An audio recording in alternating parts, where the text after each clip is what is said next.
حضور میرا ایک سوال ہے، میں نے پوچھنا تھا کہ حضرت محمد صلی اللہ علیہ وسلم کو پتہ تھا کہ حضرت امام حسین کی شہادت کا، یا کوئی خواب آئی تھی اس طرح؟ ہاں، حدیثوں میں آتا ہے کہ حضرت صلی اللہ علیہ وسلم کو خواب آئی. میں خواب نہیں بلکہ میں فرشتے نے آ کے بتایا. بیٹھے ہوئے تھے تو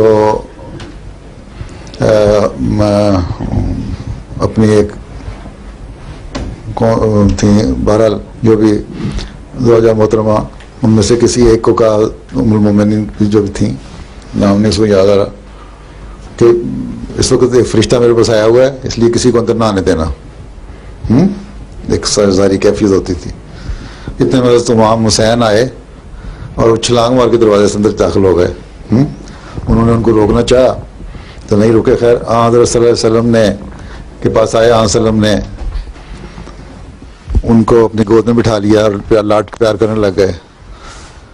اس پہ فرشتہ باہر ظاہری صورت میں تو نہیں تھا، ایک کشفی حالت میں ساری ہو رہی تھی، جو بھی صورت تھی وہاں. یا ہو سکتا ہے ظاہری میں ہو، کیونکہ بعض دفعہ ظاہری شکل میں بھی آ جاتے تھے.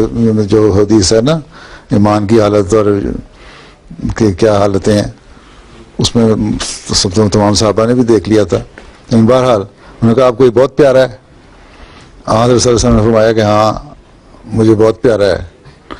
تو حضرت صلی اللہ علیہ وسلم فرشتے نے کہا کہ ان کو شہید کیا جائے گا، اور میں آپ کو جگہ بھی بتا سکتا ہوں کہ کہاں شہید کیا جائے گا. اس جگہ کی مٹی سرخ ہو گئی، اس طرح کی کچھ نشانیاں بتائیں. تو روایتوں میں آتا ہے کہ حضرت صلی اللہ علیہ وسلم کے علم میں تھا کہ شہید ہوگا.